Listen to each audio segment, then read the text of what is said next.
This is my 12th year in the Senate. I spent 6 years in there before and moved into majority leader, and then I ran for Congress. So I had a couple years off and came back, and the last 4 years I've been Senate President. Aroostook County's population has been going down over the past few decades. One of the biggest complaints is just a lack of well-paying jobs. People are leaving for bigger cities, leaving the county shrinking in population. Can you name specific things you've done in the past to incentivize people to come live and work in Aroostook County? Well, I think there's probably been a number of things. I mean, I've introduced a lot of bills over the time I've been in there, but I mean, I think just offhand, the McCrum potato processing facility over in Washburn. I mean, not only did that provide a number of good jobs in the processing field, but it also was to try and increase the acreage of potatoes that were actually grown here in Maine. I think since 1960s we've dropped from 120,000 acres down to under 60. This is actually the first time that we actually saw an increase in potato production, in Aroostook County, which is a good thing. I mean, that's really been my focus, is trying to bring more the traditional natural resource sector jobs back, be it logging, be it farming, be it fishing. But in addition to that, we worked on things to try and give childcare to people, universal school meals, even the health insurance stuff. I mean, the problem with a lot of the jobs in this area, a lot, not all, is that they don't come with benefits, and it's because of the cost. And so we've tried very hard to try and turn that around so that people across the state, not just Aroostook County, would be able to get health insurance benefits, prescription drug benefits, which are as big a part of people's economic fortunes as actual pay. So there's been a lot of things like that. Yeah. Is the population decrease something that you see changing, maybe the jobs, or where do you see that going? Yeah, well, I think it actually did. I think Caribou actually saw an increase here. The redistricting that we did for the maps was based off of the previous struggling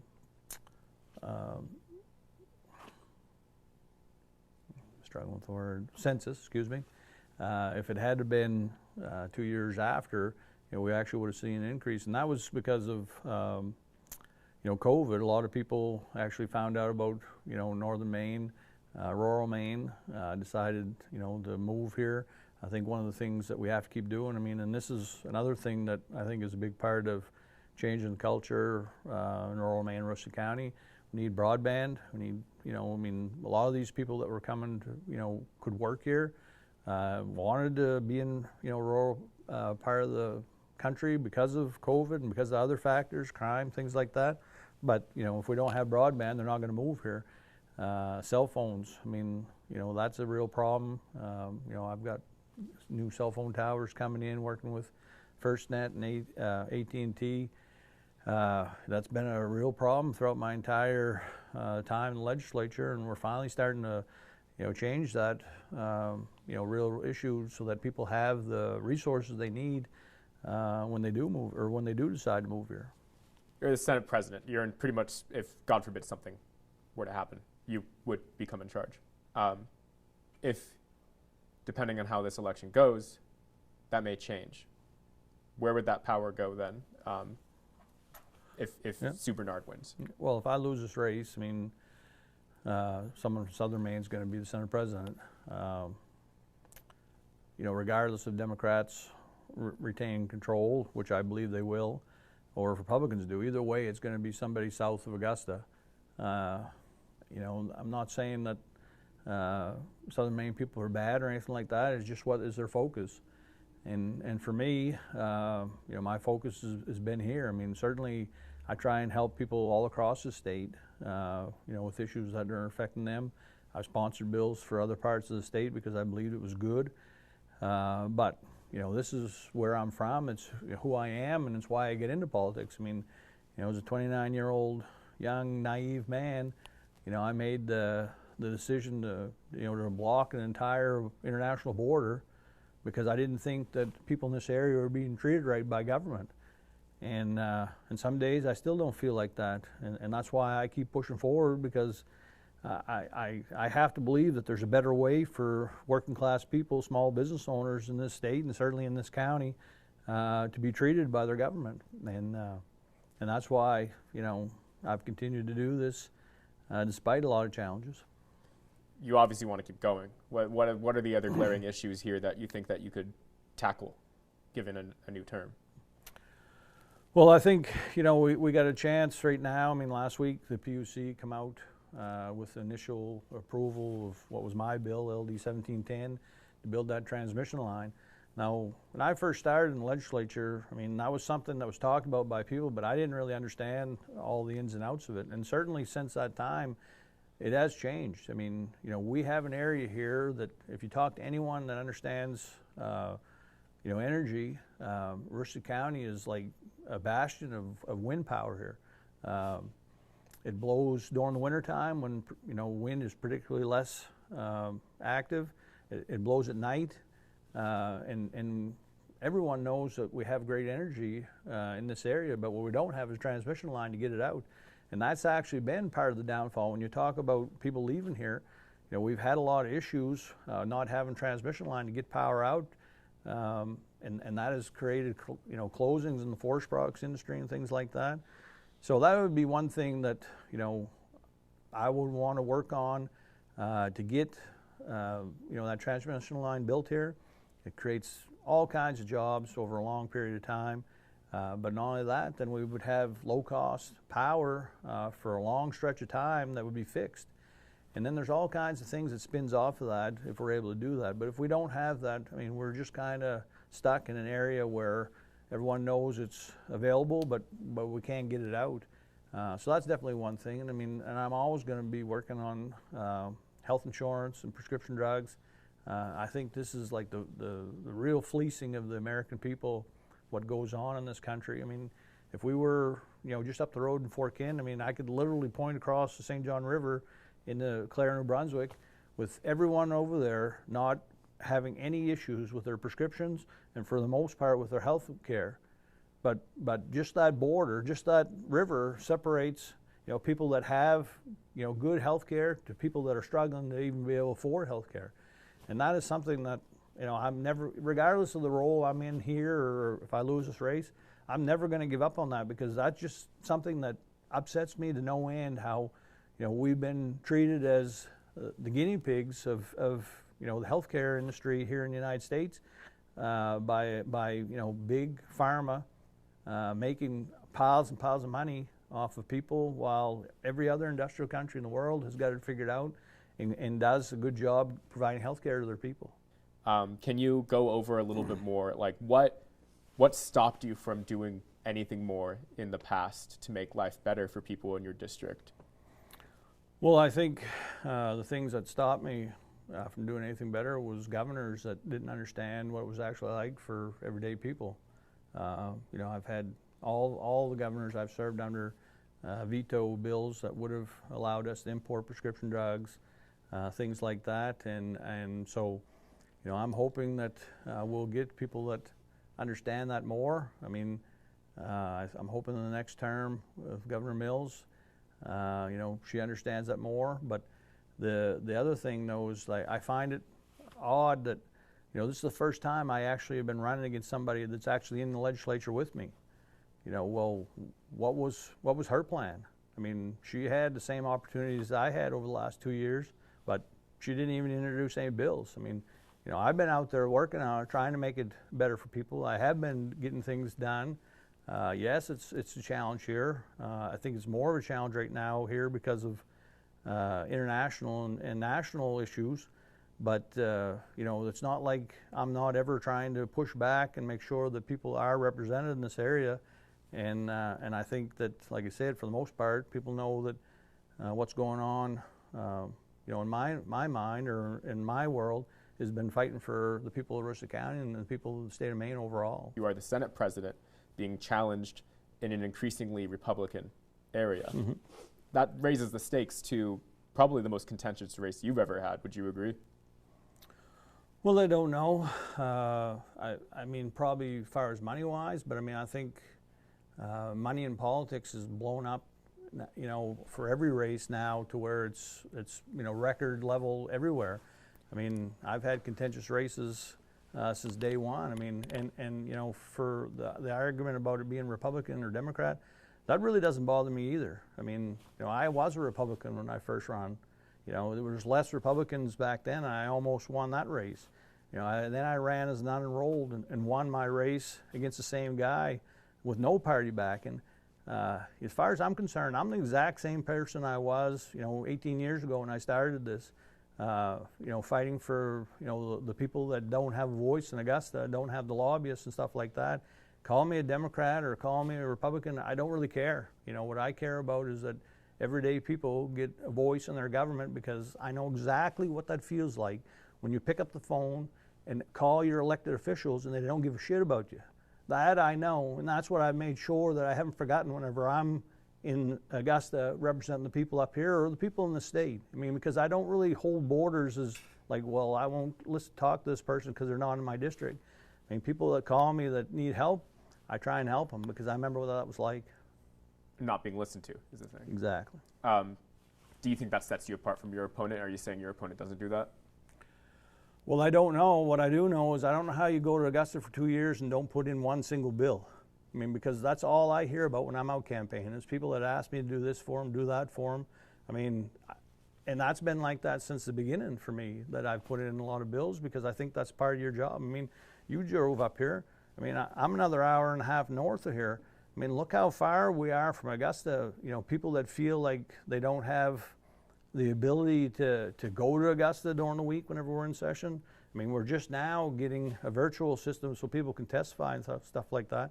I mean, people, constantly reach out to me not knowing where to go, not knowing who they have to talk to, or if, like they said, a law. I mean, most of the laws that I've put in came from discussions I had with constituents. I mean, and that's why I constantly talk about it being, our Senate presidency. We did this together because, universal school meals, I didn't think of that. I mean, it was something that somebody talked to me about that I introduced. I mean, the veterans home here in Caribou. I mean, I was told that, that was going to close by someone here in Caribou, and that's why I jumped on it. So, this is as much of a team effort. I just happen to be the guy that goes to Augusta and pushes the issue forward, and I recognized that early on, that maybe I wasn't the best at a whole bunch of different things, but what I was willing to do was speak out for the people that needed it in my area.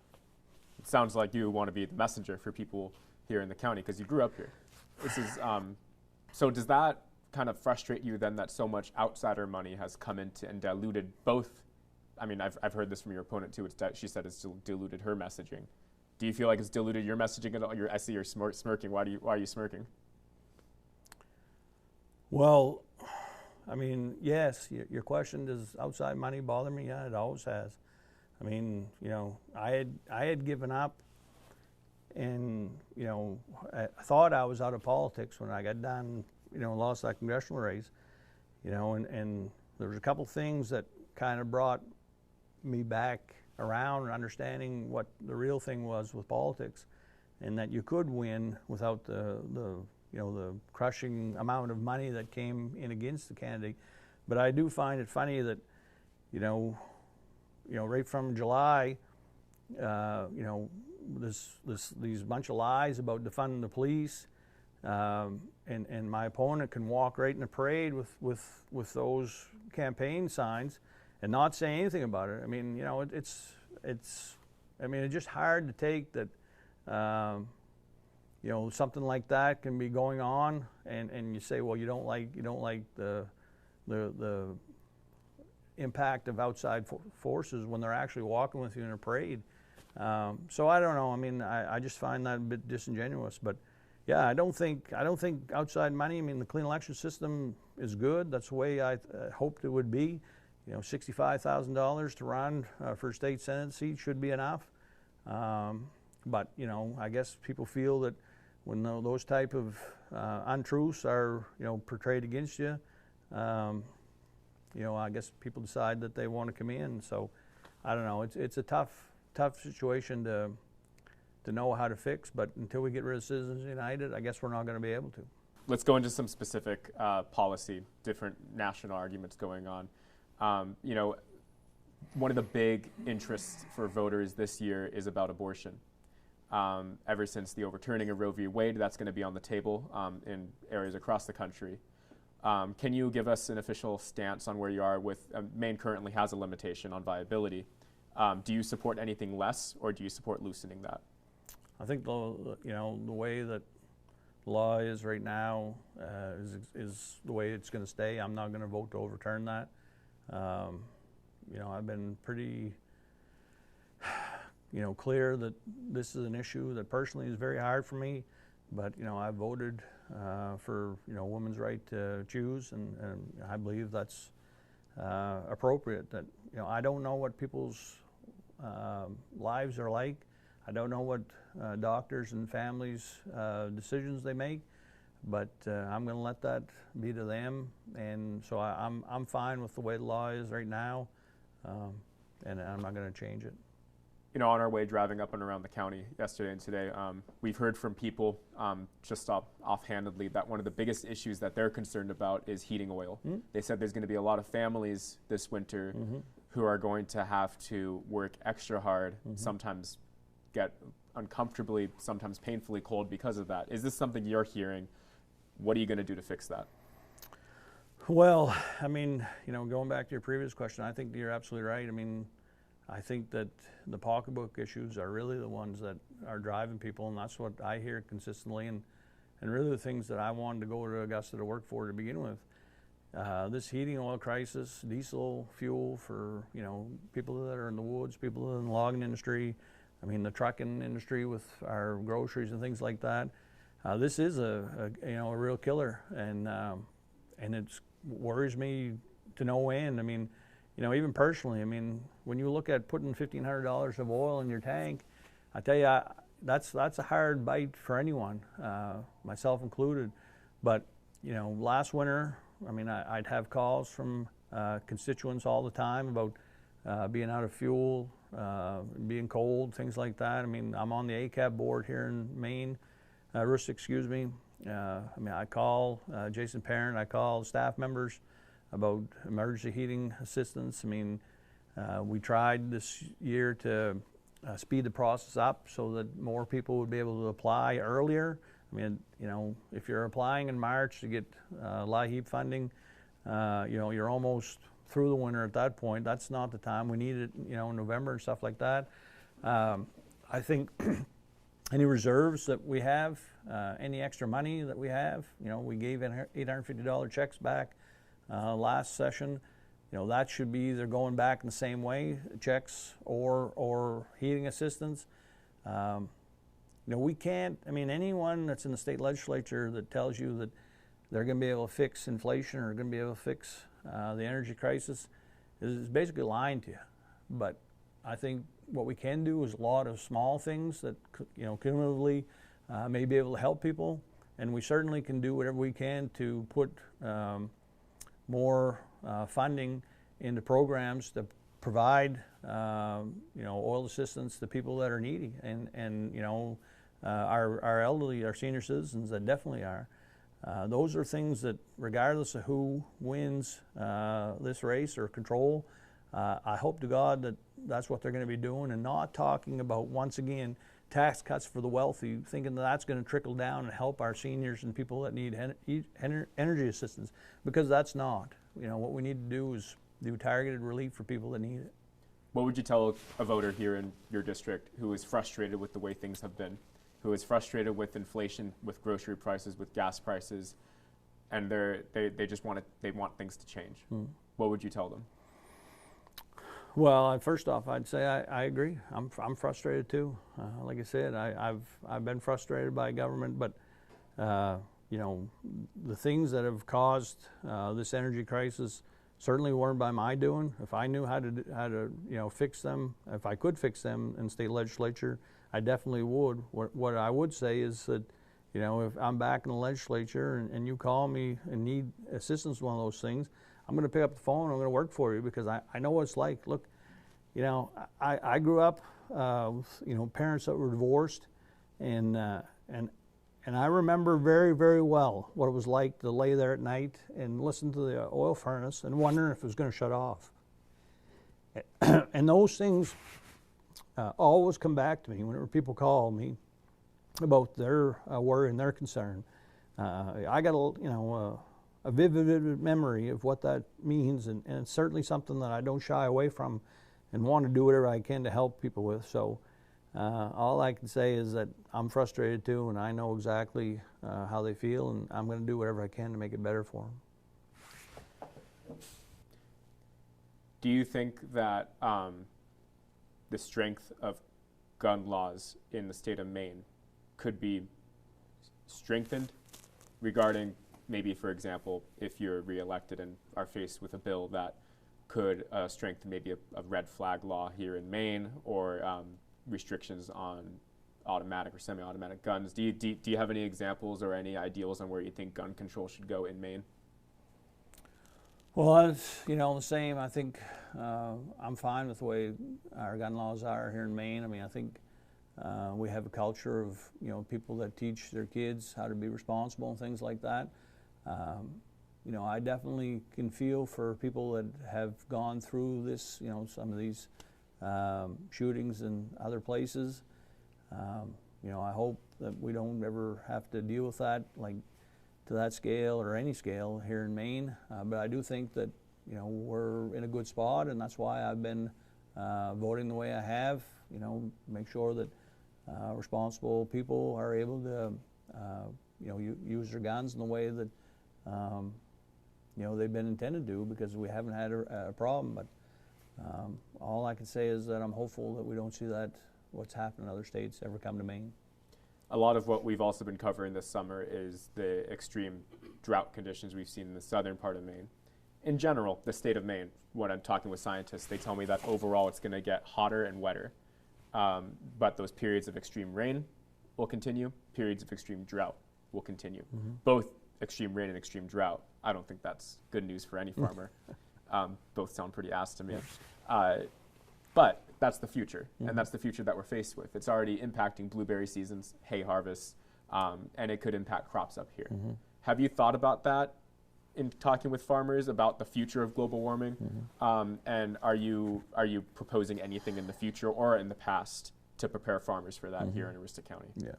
Well, I mean, there's a perfect example. I mean, Jeremy Pelletier in Frenchville, you know, 4 or 5 generation farmer called me up 2 summers ago and asked me to go meet him in his field, and showed me, you know, his potatoes and how he didn't feel that they were, because of the lack of rain, they were sizing up. Well, I mean, he gave me quite a tour. After that, you know, I spoke with Keith Labrie, different farmers in the valley, and they're all dealing with the same thing, and that's what prompted me to put in the bill to create emergency irrigation program that did get passed last session. And so that, you know, that's my point, is that's how, you know, going around talking to people, being responsive, you know, you get those good bills, good legislation that comes from people on the ground. I mean, you know, I've picked potatoes when I was younger, but I'm not a farmer, and you know, you need that education experience from those guys. I mean, I can tell you a lot about logging, but the point of the matter is that, yeah, we got things that are happening in this world that are definitely different, you know, just whenever I was a kid, and you got to be responsive to that. And here in Aroostook County too, we have a lot of unorganized territory.